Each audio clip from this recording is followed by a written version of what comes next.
For these men, this is their first taste of freedom in weeks. For others, months.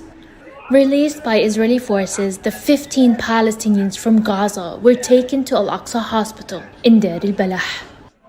They've spoken about the abuse and torture they suffered at the hands of Israeli forces. I spent 8 months in Israeli prisons. They forced me to stay on my knees for 51 days. I was only allowed to sleep for 4 hours a day.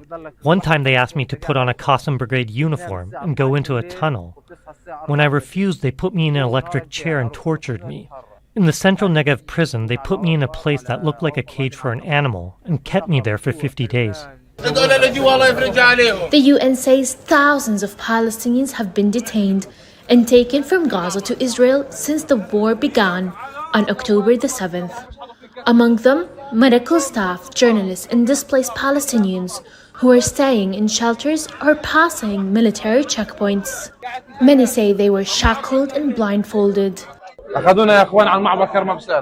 They blindfolded us and transferred us to a building where we stayed for 12 days.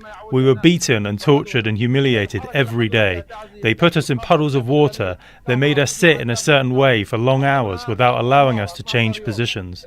This man says he was held for about 46 days. In addition to the torture, Palestinians say the prisons are inhuman. A shortage of food and water, poor sanitary conditions, and a lack of medical treatment.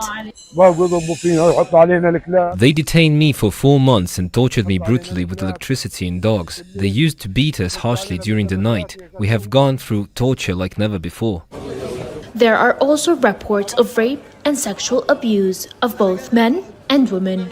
The UN High Commission for Human Rights says the testimony it gathered indicates a range of appalling acts. In flagrant violation of international humanitarian law, at least 54 Palestinians have died in Israeli military facilities and prisoners during the war on Gaza. Hind al-Khudari, Al Jazeera, Deir al Balah, Gaza, Palestine. Make sure to subscribe to our channel to get the latest news from Al Jazeera.